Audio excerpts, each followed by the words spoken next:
नमस्कार. माझ्या ज्योती गोसावी नावाच्या धार्मिक आध्यात्मिक यूट्यूब चॅनलवरती आपणा सर्वांचे स्वागत आहे. लाईक करा, शेअर करा, सबस्क्राईब करा. आता आपण पाहत आहोत रुक्मिणी स्वयंवर अध्याय 16. वक्रतुंड महाकाय सूर्यकोटी समप्रभ निर्विघ्नं कुरु मे देव सर्वकार्येषु सर्वदा.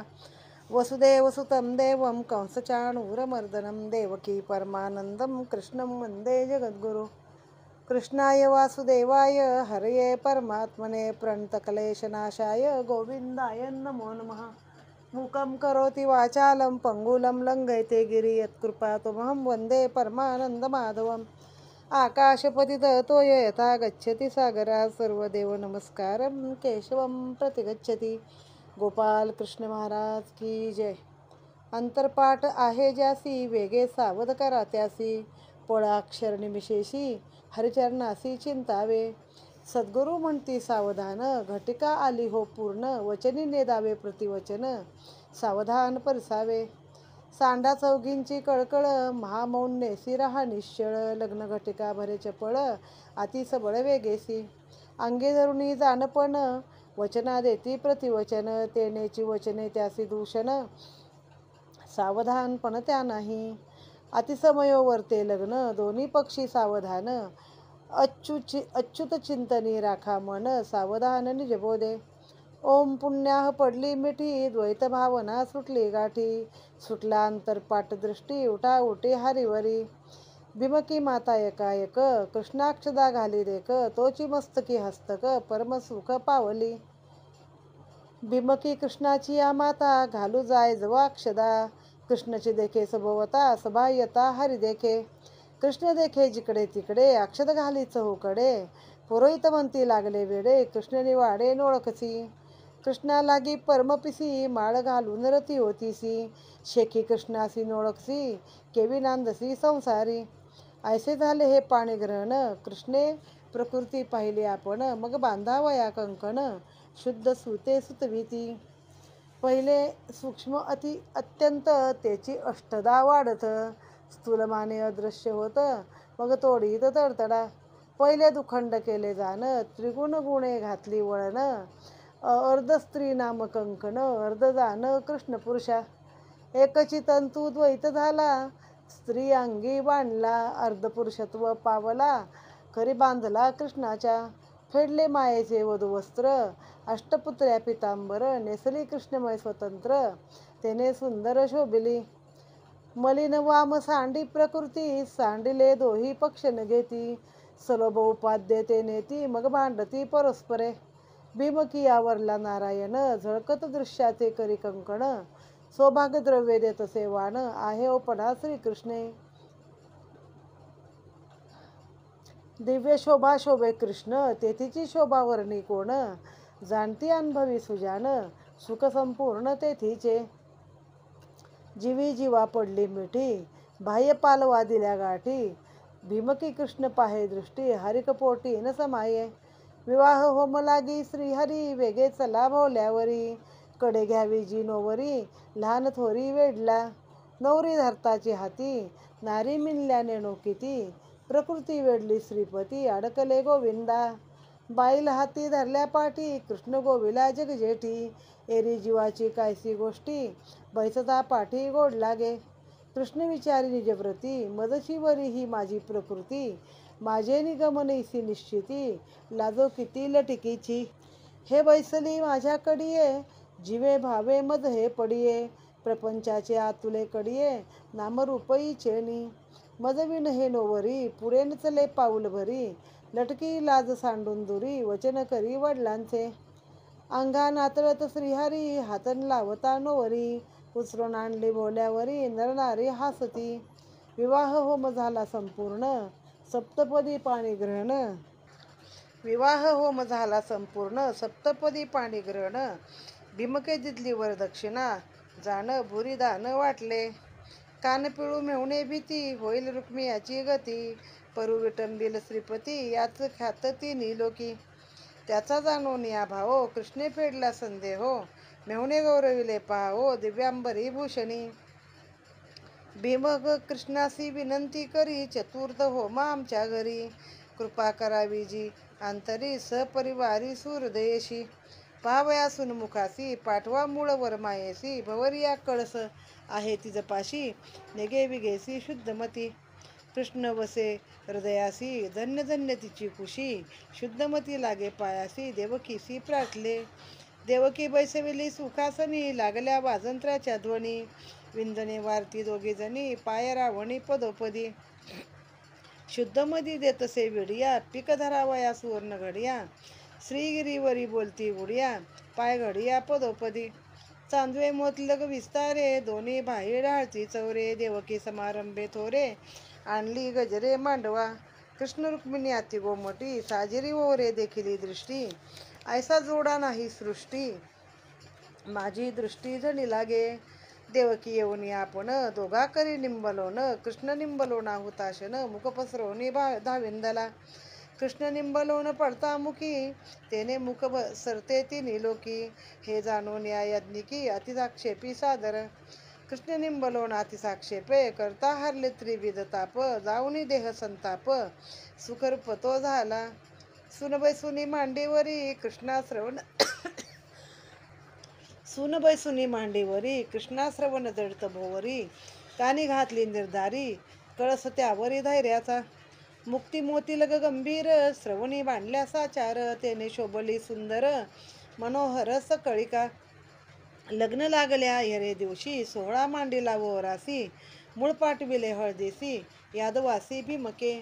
मूळ पाठविले सकळा, दोन्ही बारी 12-16. करवली सुभद्रा वेल्लाळा, साले सुढाळ उन्मणी. अत्यंत शहाण्या सुवासिनी, आणिक आल्या नवजनी. कृष्णाची खुत खावणी, त्या जाणवणी वर्तती. वडलपणे अतिश्रेष्ठ, सकळा माझी वरिष्ठ. शांती चालली चोखट, अतिलोभिष्ट श्रीकृष्ण. सभा बैसली निजबोधे, ढवळे गाती स्वानंदे. हळदी आरंभली विनोदे, झाली सावधे अधिकारे. पाहो जाणती कृष्ण कौतुक, तेही सावध झाले लोक. अनाधिकार्या लगबग देख, पाहती मुखवंताचे. वहरे पाहता निवे मन, दोन्ही पक्षी सावधान. कोणान बोलवे वचन, पडले मौन सकळिका. दोघी चौघी जणी अतिचपळा, कुजबुजती वेळोवेळा. कैशा झाल्या ती तोंडाळा, शब्द चाळा न सोडा आता. शांती म्हणे परत्या सरा, सांगेन ते तुम्ही करा. कुरवंडी श्रीकृष्णवरा, लोण उतरा सर्वस्वे. स्नेहे उजळुनी वाती, भीमकी सन्मुख धाविती. येरी नातळे जी हाती, स्नेहवृत्ती नावडे. कुरवंडी न धरता हाती, माय धाय शंकल्या चित्ती. मग बोलती हे निज शांती, नवे श्रीपती हे योग्य. जवा दीपाचे मेळी, न निघे स्नेह धुम्र काजळी. तैसा दीप उजळी, मग ओवाळी श्रीकृष्ण. ऐकून भीमकी झाली सुखी, खूण बांधली नेटकी. जीवी जीवाची ओळखी, परमपारखी तो जाणे. निर्धुमाग्नीच्या निजमेळी, कृष्ण दीपे दीप उजळी. आकाश लोपले प्रवेतळी, भावे ओवाळी श्रीकृष्ण. नकळे भीमकीचे लागव, सकळही म्हणती धन्य भाव. आता घेऊन या नाव, पाय मागे कृष्णाचे. आता इथपर्यंत काय झालेलं आहे?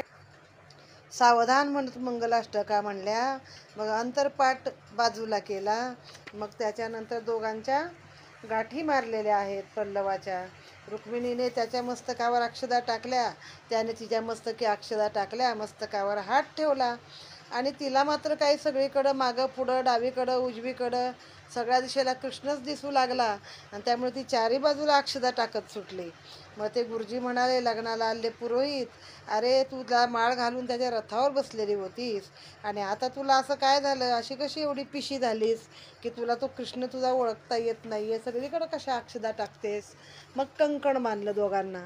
आता प्रत्येक गोष्टीमध्ये ना त्यांनी उपमा उपमान आणि अध्यात्म दिलेलं आहे की सूक्ष्म अतिसूक्ष्म असा हे काढला आहे, धागा काढलेला आहे पहिल्यांदा.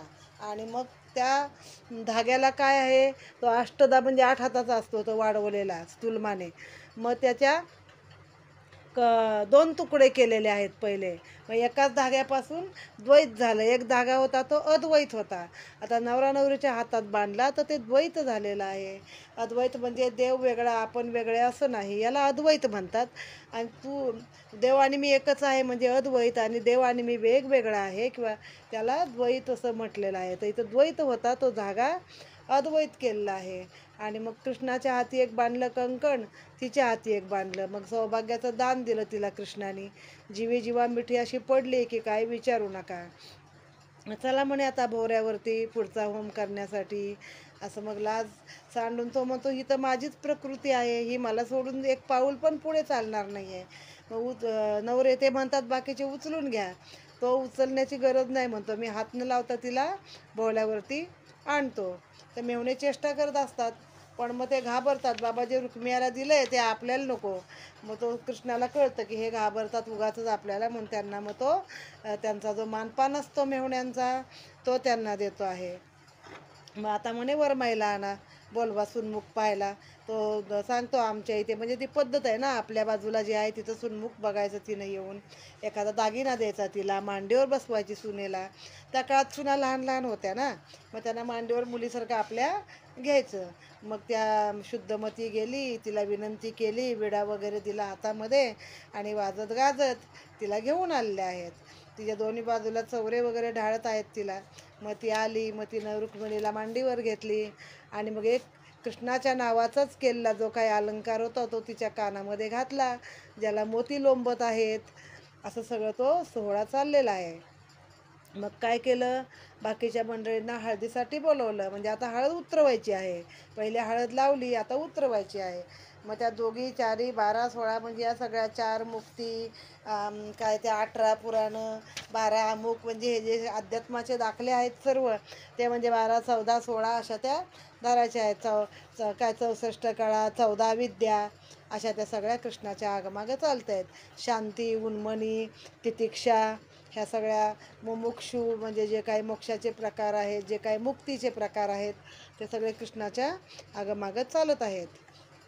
मग आता याच्यामध्ये ज्यांना अधिकार नाही, ज्यांना फक्त काय पडलं आहे दुसऱ्या गोष्टी, तर ते लग्नातल्या बायकांचं मुख न्याहाळत बसतात, आणि बाकीचे मात्र कृष्णाच्या मुखाकडे लक्ष लावून आहेत. मग त्यांच्यावरती आधी देवकीनं येऊन दृष्ट काढली दोघांची, बाई माझीच दृष्टी लागेल तुम्हाला. मग लिंब लोण उतरलं. मग आता ते आपण दृष्ट उतरलेले अग्नीत टाकतो ना, तर तो अग्नी असा आनंदाने मुख पसरूनच बसला आहे, कारण कृष्णावरनं काढलेली नजर आहे ना. ते मला मिळालं तर मी तिन्ही लोकांमध्ये म्हणजे माझं काही पुढं आता नाहीच, मी गेलो मोक्षाला, असं आहे त्याचं. मग तो कृष्णाचं लिंबलोण मी गिळलं तर माझे त्रिविध ताप, अग्नीचे ताप हरतील. विचार करा, जे माणसाच्या आयुष्यामध्ये त्रिविध ताप असतात ते अग्नीचे हरून त्याला देह संताप्तता नाहीसा होईल, असं एकनाथांनी इथं छान वर्णन केलेलं आहे. मग त्याच्यानंतर दोघांना आरती कुरवंडी केली, म्हणजे त्यांची आरती केली. मग त्या ज्योती कशा आहेत, तर त्या ज्योती ह्या निजशांतीच्या ज्योती आहेत. त्याला कुठला म्हणजे द्वेषाचा कशाचा धूर नाही, काजळी नाही, अशा याने त्या भीमकीला ते आरती ओवाळलेली आहे. आणि मग सगळे धन्य धन्य आहेत की ज्यांना वाटतं ही रुक्मिणी किती धन्य आहे की जिला कृष्णासारखा नवरा मिळाला आहे, आणि ती त्याच्या अर्धांगी बसलेली आहे. मग आता तिला म्हणतात भीमकी नाव घे आणि कृष्णाचे पाय माग बाई तुला पाया पडायला. नकळे भीमकीचे लाघव, सकळे म्हणते धन्य भाव, आता घेऊन या नाव पाय मागे कृष्णाचे. ऐकून जनाची या गोष्टी भीमकी दचकली पोटी, काय आता बोलवोटी न दिसे दृष्टी नामरूप. याच्या नामरूप भेदा व्यक्ती नाणवेची वेदा, पुढारी वाटले नचे शब्दा नेती अनुवादा परतल्या. पाहता रूपाचा दुकाळ, घालता साकारतेचा आळ, लाविती नामाचा वेटाळ, त्याने गोपाळ शोभेल. सवेची म्हणे कळले चित्ता, गो इंद्रियाचा हा नियंता, यासी गोपाळा म्हणता दोष सर्वथा मज नाही. ऐसे विचारून वेल्लाळा, लक्ष लावे जे चरण कमळा, वेगी पाय द्या गोपाळा भीमक बाळा. बोलली. मग ती म्हणली आता ह्याला नाव नाही रूप नाही, आणि ह्याला मी कसं ह्याला कुठलं नाव मी देऊ, कारण मूळ तो परब्रह्म आहे आणि ही त्याची माया आहे. तर ती म्हणते हा गो इंद्रियाचा प्रतिपालक आहे, म्हणजे एका गायींचा, आणि दुसरी गोष्ट माणसाच्या इंद्रियाचा. इंद्रिया म्हणजे सगळी लालसा, लोभ, मोह, मत्सर, जे काही आपल्याला वाटतं त्या सगळ्या इंद्रियांना कंट्रोल करणारा हा आहे. तर म्हणते गोपाळा, म्हणून तुमचं नाव गोपाळ आहे, मला तुमचा पाय द्या आता हे करण्यासाठी, नमस्कारण्यासाठी. तव पिटली टाळी टाळी, ऐकोनी हासिजे सकळी, भीमकीये भली केली रांगोळी, खुनवन माळी जाणत. ऐकोनी भीमकीच्या बोला, कृष्णदेव मानवला, वर्तत खुना आपुल्या, देत पाऊला स्वानंदे. आपला सांगती वडीला, येणे अभिमान सांडिला, कृष्ण बाईले आदिन झाला, तिच्या बोला माझी वर्ते. कृष्ण देखोनी भोवकाळा, हळदी लावती वेळोवेळा, उठवण्या घन सावळा, हाती सोज्वळा करू पाहे. जे जे कृष्ण अंगी लागे, ते ते काही केली यान निघे, भीमकी उटी लागे वेगे, मळीन निघे सर्वथा. अत्यंत निर्मळ वनमाळी, निज निर्मळ न निघे मळी, चाकाटली भीमक बाळी, न देखे तळी मळवटू. पाहता कृष्ण चरण रेखा, चरणी देखे तिन्ही लोका, भीमकी कृष्णमय देखा, उठणे हरिका होतसे. कृष्णचरणी निजस्वरूप, देखता आला स्वेदकंप, कंठ दाटला जी बाष्प, विकळ रूप मूर्छित. सद्गुरु म्हणती सावधान, कृष्णचरणी दृढ मन, धैर्य बळे राखो निजान, विकळपण येऊ दी. ओहे धाविंदली धाये, म्हणे तुला झाले काय, जनी दिठी लागेल माये, उचलून कडिये घेतली. कृष्णचरणी जे अनुभविले, ते तवन बोलवे बोले, भीमकीची शहाणपण केले, कुणे वरले धाये ते. पाळी आली कृष्णा ते, एकाचे हाता फेडा बिरडे, न फिटे तरी रोकडे, दंडवत घडे भीमकीसी.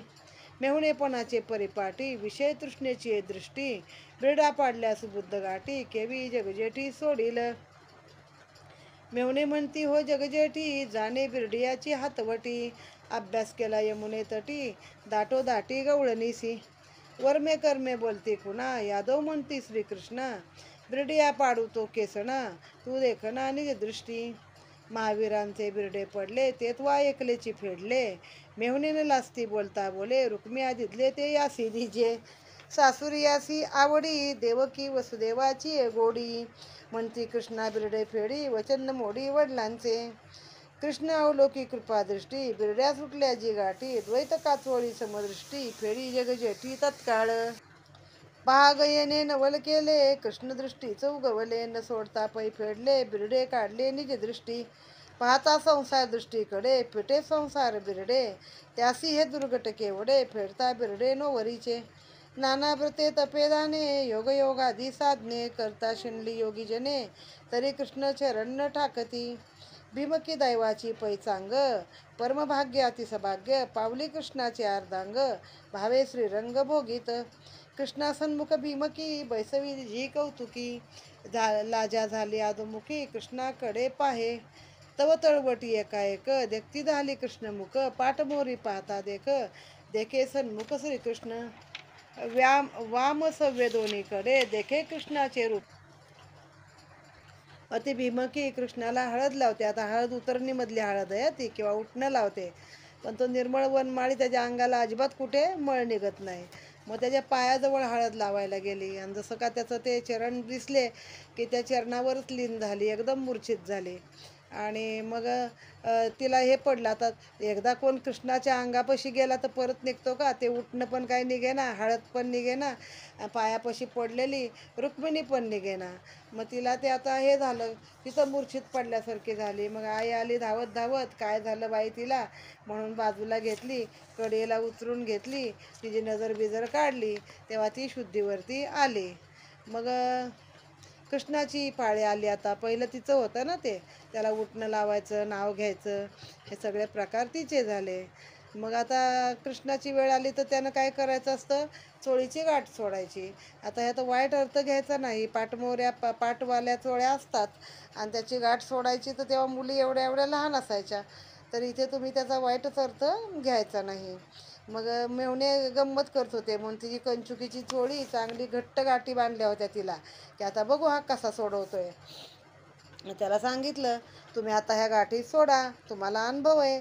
मग ते मेवणे मग तिकडचे काय म्हणू लागले, गोकुळवासी यादव, कृष्ण तू मोठा बघू केसरी आहेस बाबा, बघू कसं आता बिरड फेडतोयस ते. आणि तू म्हणे एकटा सगळ्या ह्यांना पुरा पडलास, योद्ध्यांना, त्या सगळ्यांचं एकेकाचं बिरडं कसं फेडलंस. आता तुझ्या मेवण्यांना काही बोलताना लाज वाटत नाही, तर तू पण आता त्यांना जसं रुक्मियाला दिलास तसा मानपान त्यांना देवो, त्यांना असंच पाहिजे असं दिसतंय. मग ते मेवणे गप्प बसले. पण घरच्यांना रीतिरिवाज व्हायला पाहिजे होते. मग सासू सासऱ्याला, देवकी वसुदेवाला, तिच्या आईवडिलांना, हे जे काही त्यावेळच्या पद्धती आहेत त्या आता व्हायला पाहिजे होत्या. मग त्यांनी सांगितलं, कृष्णा मोठ्याचं वचन मानलं पाहिजे, तू ती काचोळी तिची भीमकीचं बिरडं फेड. मग आता त्याने न पाहता तिच्याकडे फक्त पाहिलं, हात लावलाच नाही, तर त्या बिरड्याची गाठ सुटली तिची. म्हणजे कसं आहे, कृष्णाच्या दृष्टीने संसाररूपी बिरडं तुमचं काही क्षणात त्याच्या गाठी असतात त्या सुटतात. मग सगळे म्हणू लागले, भीमकी किती नशीबवान आहे हो, कृष्णाचा अर्धांग पावली, त्याची अर्धांगी झाली, असं तिची वाहवा करू लागले. तर तिला थोडा तो गर्व होतो तेव्हा. मग त्यानंतर पुढं काय होतं ते बघा आता. मग श्रीकृष्ण सन्मुख भीमकी बैसविले जी कौतुकी, ती अशी मान खाली घालून बसली. तर तिथं हळूच कृष्णाकडे पाहते, कारण मैत्रिणी माझ्याकडे पाहतात ही लज्जा असते ना.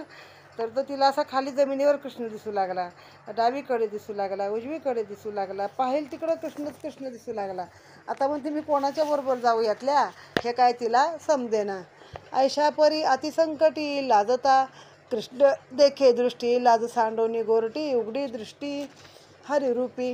भीमकी सुकुमार गोमटी कृष्णईसी हळूच उटी, कठीण हस्त तू जगयटी मल्ल मुष्टी मर दिले.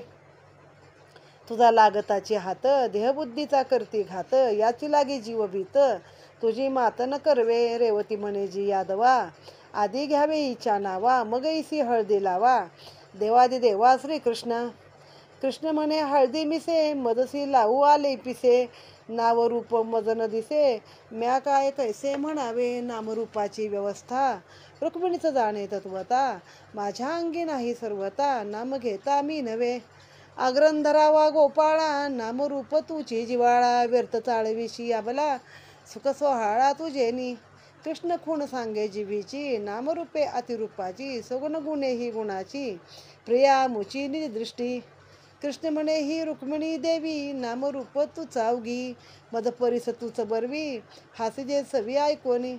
हळदी घेऊन श्रीरंगे, उठित भीमकीची अष्टांगे, येरी निवतसे सर्वांगे, जाणती अंगे अनुभवी, चरणी उद्धरली शिळा, ते कर भोगी भीमक बाळा, मृदुपणाचा जिवाळा, जाणती कळा निज भक्त. हा तो ब्रह्मादिकाचा ईश, हळदी मिसे ऋषिकेश, झाला भीमकीचा दास, जगन्निवास जगाचा. आता त्याची वेळ होती तिला हळद लावायची. मग रेवती सांगायला लागले, बाबा तुझ्या हात कठीण आहे, तू या भल्या भल्या हाताने अनेक मल्लाचं मर्दन केलं आहे, त्यांना चांगले चोपून काढलेत ना, पहिले ते मुष्टिक चाणूर कंसाच्या दरबारातले, नंतर इतर. तर म्हणे हिचं नाजूक आहे हो, हिला हळूच हळद लावा. मग कृष्णानं अगदी हलक्या हाताने तिला अष्टांगाला हळद लावली. तिचे अष्टांग निवले. कृष्णाने हात लावल्याबरोबरच त्या गोरटीला असं अंगामध्ये सगळं एक कृष्णरूप संचारल्यासारखं वाटत होतं. मग तिला ते संकट पडलेलं ना, मग अशी मी कुठं जाऊ, सगळीकडंच मला कृष्ण दिसतोय. मग तिने हळूच कृष्णाकडं पाहिलं आणि लाज सांडून जातं वरती त्याकडे पाहत राहिलं, तर तो तिला एकच कृष्ण दिसला होता. मग तिला रेवती म्हणली, त्याला नाव घे आता तू पण. मग कृष्ण म्हणतो, हिचं काय नाव घेऊ मी, मला नावरूपीचं काय माहितीच नाही आहे, आणि ही सगुण गुणाची आहे माझी रुक्मिणी, गुणाची आहे रुक्मिणी देवी, नामरूप तुलाच माहिती. आता याच्यामध्ये आतला गुह्यार्थ असा आहे की कृष्ण हे परब्रह्मस्वरूप आहे, आणि त्याच्यामधून अहम ब्रह्मस्मी हा ध्वनी उठला, आणि त्या ब्रह्म नावाचे जे काय वस्तू आहे त्यामध्ये हालचाल झाली. तर ही माया, ही रुक्मिणी, आणि तो ब्रह्म परब्रह्म, त्यामुळे तूच मला नावारूपाला आणलेला आहेस, तर तुलाच माहिती आहे, तर मी तुझं काय नाव घेऊ, असं कृष्ण तिला सांगतो आहे.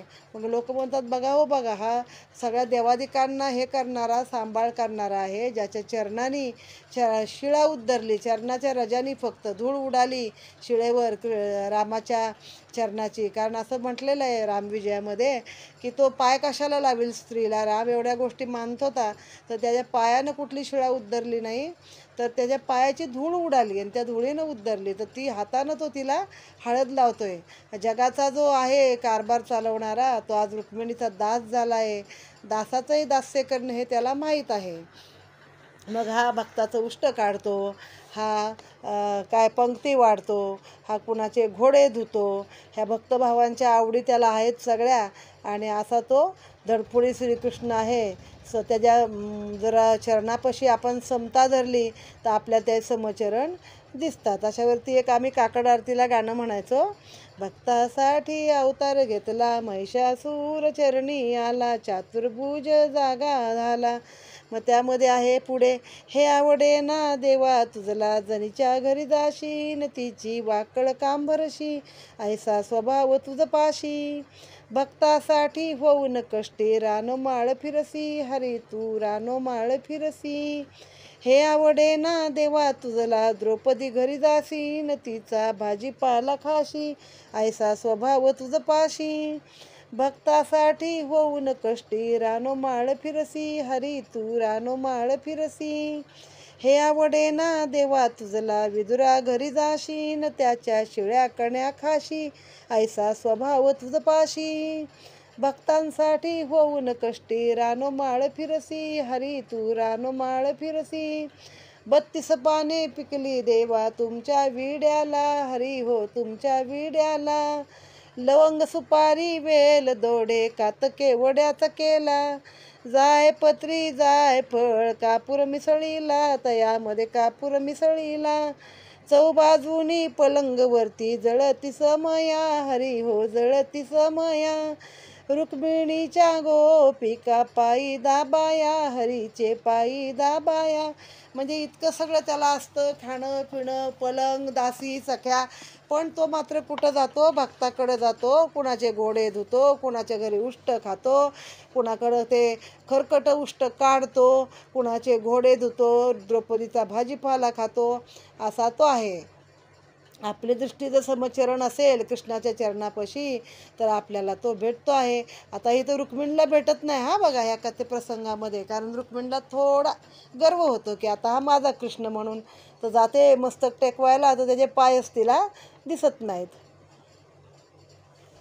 कृष्णाचरणी सत्यसमता, सुरंग भवार्थ अक्षता, भीमकीये ठेवी माथा, लाज सर्वता न धरावी. मग तिला सांगतात की त्याचे चरण आहेत ते विठ्ठला समचरण तुझे धरिते, तसे त्याचे चरण धर, आता माथा ठेव तुझा. ऐकून हरकली वेल्हाळा, धन्य दशा आली कपाळा, चरणवंदी न गोपाळा, भीमक बाळा उल्हासली. हरिके नमू पाहे गोरटी, तव पूर्वील सख्या वक्रदृष्टी, देखता लाजा आली पोटी, भेद उठी शंकेचा. त्याने चुकविले समचरण, वृता गेले जी नमन, माये सकट हस्ती जन, यरी अभिमान धरियेला. थोर अभिमानली बाळी, धरी अंगुष्ट करतळी, नमन चुकोने दिया वेळी, देखोन वनमाळे हसत, यरी मस्तक जव लोटी, तव समचरणा पडली तुटी, अभिमाने केली फुटी, पाय ललाटी न लागती. नमस्कारा लागे भले, यरी मागुती अंगविले, तव समसाम्य पाऊले, काही केल्या नातुडती. जितके अभिमानाचे वळ, तितके कृपादृष्टी, तितके निजदृष्टी पडळ, त्याने चुकविले चरण कमळ, वेगे वेल्हाळ गजबजली. वियोग न सहावे पोटी, ऊर्ध्वशासे स्पुंदे गोरटी, चरण न लागती लल्लाटी, कपाळ पेटी निज करी. मग तिला अभिमान झाला ना, माझं कपाळ किती भाग्याचं आहे, आता मी ह्याच्या चरणावरती नमन करणार आहे, माझ्यासारखी मीच, असं तिला झालं. तर त्याच्याबरोबर कृष्णाने लगेच आपलं माया दाखवायला सुरुवात केली आणि तिला काय पाय मिळू देत नाही. ती डोकं खाली टेकते पण जमिनीवर डोकं, कृष्ण मागं सरला असेल. मग असं करता करता सगळे हसू लागले, आई हसू लागली. म्हणले ही थोर अभिमान झाला, हिला कसा सापडत नाही. म्हणून तिनं हाताने त्याचे अंगठे धरले पायाचे की आता तरी मिळेल. पुन्हा खाली वाकली तर नाहीच, पाय नाहीतच जागेवर. पुन्हा खाली वाकली तर पाय नाहीतच जागेवर. मग आता हिला कळलं आपल्याला काही हा समचरणाची जागा देत नाही. लक्ष्मीसुद्धा कुठे आहे, त्याच्या चरणाशी आहे, विष्णूच्या त्याचे चरण सुरते कायम. आणि त्याने स्वतः आपल्या चरणाची काय गोडी आहे, साधू संतन सगळे सांगतात ना, देवा तुझ्या चरणाची गोडी किती. म्हणून त्या जन्माला आल्या आल्या आपला अंगठा तोंडात घालून बघितला होता की खरंच माझ्या चरणाला काय गोडी आहे. मग आता ही रोड लागली, श्वास लागले, हिला स्पुंदू लगू लागली. दुःखे म्हणे कटकटा, मरमर दृष्टा अदृष्टा, कृष्ण पावली या गोष्टी फुकटा, न लल्लाटा चरण लागती. मग म्हटली हे जे काय माझ्या नशिबात लिहिलंय भाग्य, त्या कटकट भाग्य मर ना म्हणे, मर मर. माझ्या कृष्णाचे चरण मला मिळत नाही माझ्या कपाळ टेकायला, तर हे फुकट आहे माझं सगळं. लोक म्हणती सकळ धन्य भीमकीचे कपाळ, ते हे आजही झाले निर्फळ. श्री कृष्ण चरण नातळती. मणी होती ऐसी आस, धरुणी उठनियाचे मीस. कृष्ण नवीन सावकाश, तेही उदास भाग्य झाले. चरण पावेची कपाळ, जीवी लागली तळमळ. गात्रे जाता ती विकळ, परम विवळ होतसे. चंड वाते जैसी कर्दळी, उलती पाये हो जी समूळी. त्याहून अधिक भीमक बाळी, गात्रे सकळी कापती. नेत्रे अश्रूची आधारा, अंग कापतसे थरथरा. चरण वियोगे सुंदरा, शरीर भार उबगला. गळती अलंकार भूषणे, करमुद्रिका आणि कंकणे. पडली अवशोषित प्राणे, सत्वगुणे मूर्छित. जीवना वेगळी मासोळी, तेवी तळमळी भीमक बाळी. उद्धव कळवळला ते वेळी, आनंद जळी वर्षत. उद्धव म्हणे कृष्णनाथा, तुझी अवस्था शोधित चित्ता. विनोद करसी भक्त हिता, चरणी माथा ठेवू दे. मग धावून आलवला हे, धरुणी भीमकीची भाये. म्हणे उठा उठी ओ माये, वंदी पाय कृष्णाचे. सांडी सांडी लज्जाभिमान, निर्विकल्प राखी मन. वृत्ती धरुणी सावधान, हरिचरण वंदावे. मग उद्धवाचे वचनी, देत विश्वास रुक्मिणी. लाज सांडिली उपडोनी, हरिचरणी निर्लज्ज. समचरणाची ये भेटी, सुटल्या अहम सोहम गाठी. उठू विसरली गोरटी, घातली मिठी हरिचरणी. वृत्तीसी झाले समाधान, खुंटला शब्द तुटले मौन. भोगिता हे चैतन्य घन, समचरण वंदिता. उपरमली विषय दृष्टी, निजानंदे कोंदली सृष्टी. तेने हरपली त्रिपुटी, उठा उठी निजलाभ. कृष्णाचरणी पडली कैसी, देह विदेह नाठवे तिसी. विसरली विवाह सोहळ्यासी, कृष्ण साम्येसी समरस. नवरा नवरी नाटवे हेतू, आपणची गेला दृष्टांतू. आपणाहुनी गेला दृष्टांतू. अर्थ स्वार्थ आणि परमार्थू, झाला अनंतू अनंती. हरी म्हणे वेल्लाळ, दिसे देह भावी विकळ. माय धाय करतील कोल्हाळ, स्वैरे सकळ मिळवणी. आशा करतील पा गोष्टी, पाया लागल्या पाठी. जीवा भावा पडली तुटी, वर जग जेटी वरुणे. लौकिक परमार्थाची सळ, दोन्ही पक्षी पडेल विकळ. मधवरी रस्ती किटाळ, नाना शब्द जाळ तर्कांचे. ऐसी उपराटी विकडी, पडली देवासी साकडी. पडली देवासी साकडी, सावधान हे धडपुडी. केवी तातडी होईल. भीमकी निज सुखांतरी, वेगे प्रवेशला श्रीहरी. तोही विसरला सुंदरी, सावधान करावया. देवी देवी झाली एक, भेद फिटला निशंक. लागली निज सुख टकमक, चेतवी देख कोण कोण. सहज सहज मेळी, निज बोधे वनमाळी. स्वभावे भीमकी बाळी, सावध करी सवेगे. निजी निज सुखावेगी, न निवडे कवणे काळी. करुणी अहंकाराची होळी, होय वेल्लाळी सावध. तिसी देहावरी जरी येणे, तरी मी देह ऐसे न म्हणे.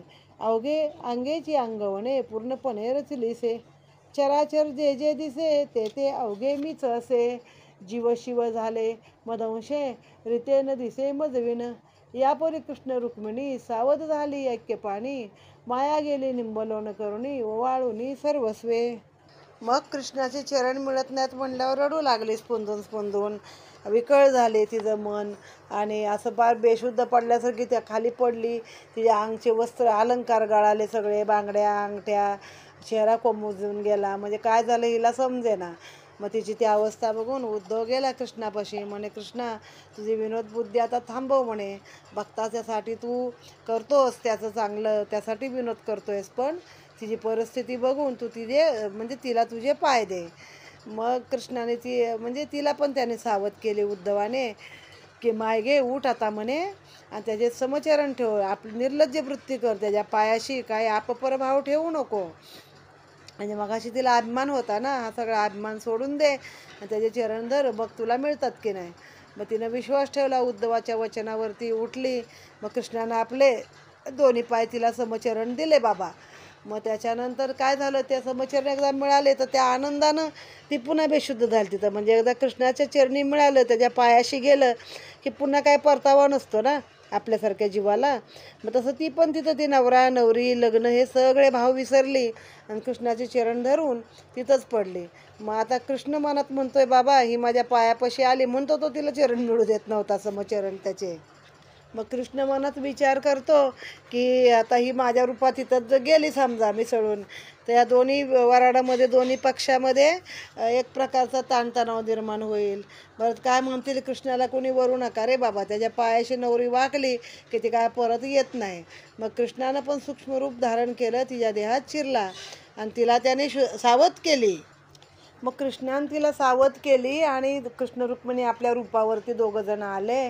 तर वरबाईनं दोघांची नजर काढली. बाबा काय झालं, यांना दोघांना नजर लागली कुणाची. असं असतं ना लग्नामध्ये, आपण म्हणतो अचानक जर संभ्रमित झाली मूर्छित झाली तर काय होणार. यापरी कृष्ण रुक्मिणी सावध झाली ऐक्यपणी, माया गेली लिंबलोण करून ओवाळून सर्वस्वे. मग आईनं लिंबलोण वगैरे केलं त्यांना आणि जीवाचं लिंबलोण केलं आपल्या आणि गेली. सरली नमस्काराची वारी, तव श्रीकृष्णे केली चोरी. लिंगदेहाचे गाठी भितरी, डाव श्री हरी चोरला. पालवा पालव बांधल्या गाठी, चहू देहाच्या सोडल्या गाठी. पाया लागता गोरटी, निधी महाटी हटवादी. चैतन्य चोर हा निजदृष्टी, सोडिता अभ्यंतराच्या गाठी. घेतले देणे देऊ नेणे जगजेटी, व्यर्थ चावटी का करावी. मग काय त्याच्यामध्ये काय, इकडं तर गाठ बांधली दोघांच्या पाल्लवाची, पण त्यांना आतल्या ज्या गाठी असतात म्हणजे थोडक्यात आपल्या मनाच्या गाठी किंवा काय अशा त्या गाठी मात्र हरीनं सोडवल्या. तिथं हळूच चोरीगिरी केली की त्या गाठी सोडवल्या. भले ह्या गाठी बांधू दे.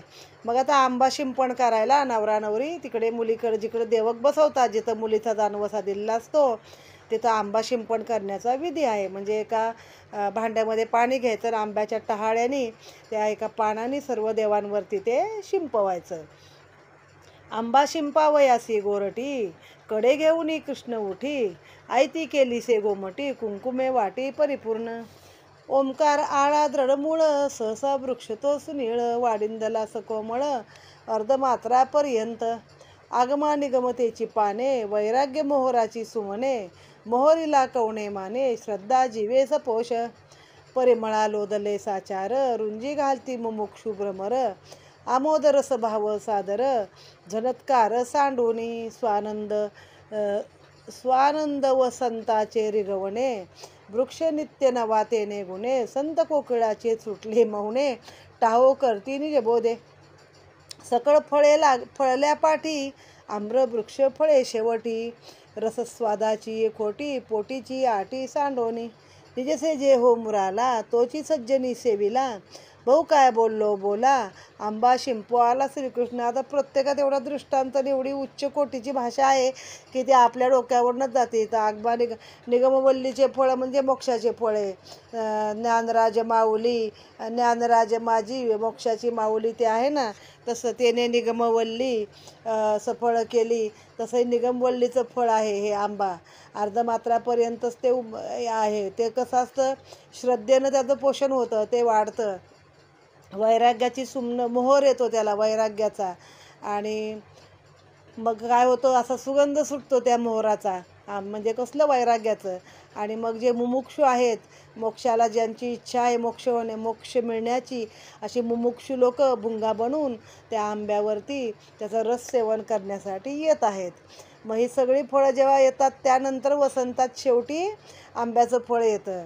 म्हणजे सगळं काही तुम्ही जेव्हा केलं भरपूर त्या देवाच्या काठी मोक्षासाठी, तर शेवटी फळ तुम्हाला मिळणार आहे. मग संतरूपी कोकिळ असतात ते ह्या काळामध्ये त्यांचं मौन सुटतं आणि ते देवाच्या नावाने टाहो फोडतात, अभंग रचतात, भक्ती करतात. असं काय काय त्यामध्ये दृष्टांत आहे. मग आता हा असा कृष्ण आंबा शिंपण करण्यासाठी आला.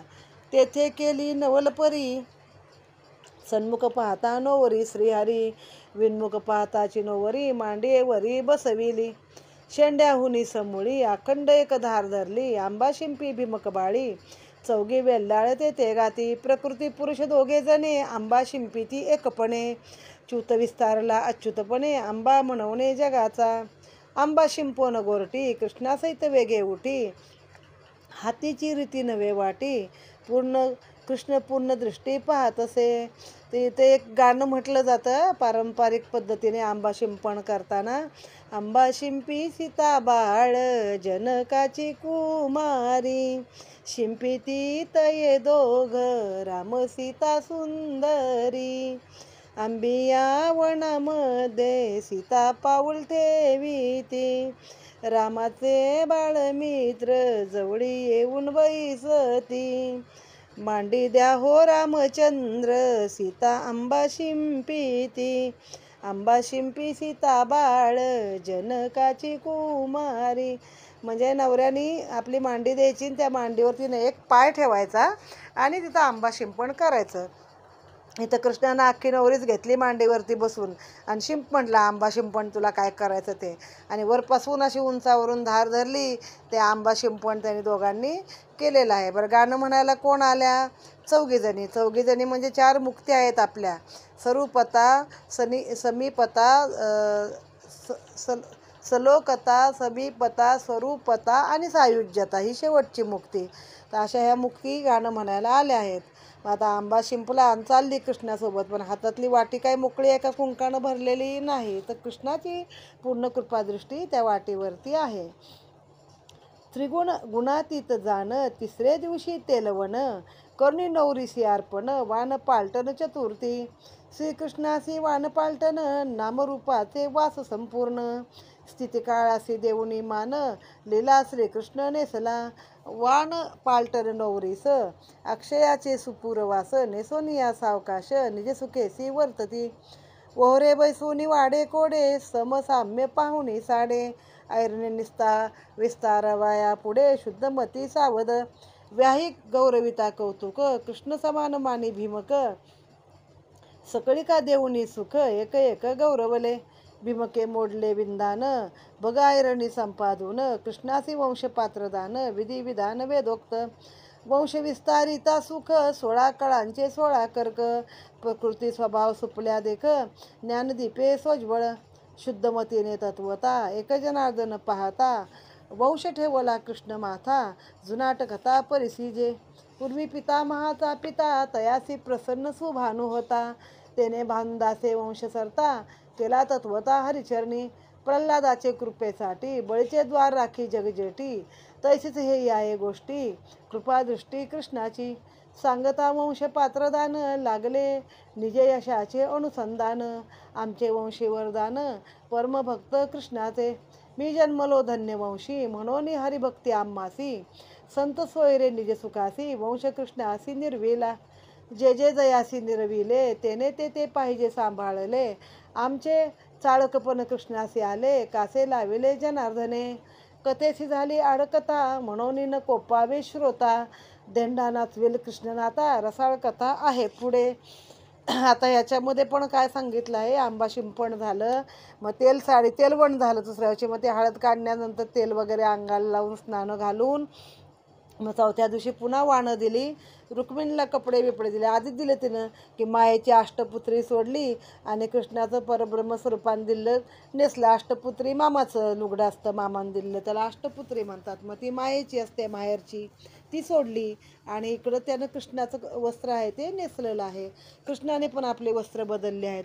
मग अजून एक विधी असतो लग्नामध्ये ज्याला झाल धरणे हा शब्द आहे. वंश म्हणजे हे कळक, वंशवाद्य म्हणतात बासरीला. मग त्या कळकापासून सूप आणि दुरडी लागते बघा लग्नामध्ये, घाणा भरायला पण दुरडी लागते. आणि नंतर शेवटी हे जे आता मी सांगितलं की त्यानुसार काय करायचं, त्या दुरडीमध्ये पेटलेले दिवे ठेवायचे, मध्ये चुंबळ ठेवून ते वराडाकडची जेवढी मुलाकडची मोठी मोठी वडील मंडळी असतात त्यांच्या मस्तकावरती ते ठेवायचं. आणि मग त्याने त्यात अक्षदा टाकायच्या, म्हणजे आता आमचा डोक्यावरचा भार आम्ही तुमच्यावरती दिला आहे, किंवा आमची मुलगी आता तुमच्याकडे जबाबदारी झाली आहे, तिची तुम्ही सांभाळायची आहे. ह्याला झाल धरणे म्हणतात. मग तसा विधी केला आहे शुद्धमतीने. कृष्णाच्या डोक्यावरती ते वंशपात्र दान केलं, त्याला ते दिलं. मग सूप वाजवलं. अजून इथं सुपाचा पण उल्लेख आहे. प्रकृती स्वभाव सुपल्या देख. आता आपल्या लग्नाकडची पूर्वीची पद्धत काय होती, ढोल वाजला की लग्न लागायचं आणि सूप वाजवलं की सगळ्यांनी समजायचं चला संपलं आता सगळं, आता चला आपल्या घरी. आता ह्यात त्यांनी एक विराट कथा काय सांगितली आहे की पूर्वी माझ्या आजोबांचे वडील त्यांना सुभानू प्रसन्न होता, म्हणजे सूर्याचं त्यांनी केलं होतं, काय व्रत तप केलं होतं. आणि म्हणजे तो भानुदास वंश आहे त्यांचा, त्यांच्या वंशाला भानुदास वंश म्हणतात. आणि त्या वंशामध्ये आमच्या हरीची भक्ती कायमची आहे. जसं प्रल्हादाच्या कृपेसाठी बळीला पाताळात घातला आणि मग बळीचा तो कायम द्वारपाल जसा राहिला, तसा आमच्या वंशामध्ये तो आला आहे, त्याची भक्ती आहे आणि त्यानं आम्हाला सांभाळलेलं आहे आजपर्यंत. आणि अशा धन्य वंशातच मी जन्माला आलेलो आहे असं ते सांगतात. आणि म्हणून मग वंश कृष्णासही निर्विला, म्हणजे आमच्या वंशाचं जे काही पालन पोषण जे काही आहे ते कंसानं केलं आहे. आमचं चालक पण आम्ही त्याला दिलेलं आहे. तर ती श्रीखंडाची कथाच आहे ना, हे नाथांचं आहे. नाथांची भाषा तशी प्राकृत अवघड आहे. हे रुक्मिणी स्वयंवर एकनाथांनी लिहिलेलं आहे. मग त्यांच्या घरी श्रीखंडा नावाचा एक गडी असायचा, तो पाणी भरायचा, चंदन उगाळून द्यायचा. दासांचाही दास श्री हरी, नंदाचा नंदन, घाशितो नाथा घरी चंदन. त्यानं देवपूजेला चंदन उगाळून द्यायचा, म्हणजे एवढा त्यांच्या वंशामध्ये तो कृष्ण मुरवलेला आहे. तर ही एक कथा मी तुम्हाला मध्येच सांगितली, म्हणले तुम्ही काय श्रोत्यांना राग येऊन देऊ नका. आता पुढच्या अध्यायामध्ये कृष्ण धेंडानाच होईल, ते पण एक लग्नातली पद्धत आहे. आता इथे हा अध्याय समाप्त आहे. इति श्रीमद्भागवते महापुराणे दशमस्कंदे हरिवंशसंहिता सम्मते रुक्मिणी स्वयंवरे विवाह संभ्रमो नाम षोडश प्रसंग अध्याय गोढा. श्री गोपाळ कृष्णार्पणमस्तु.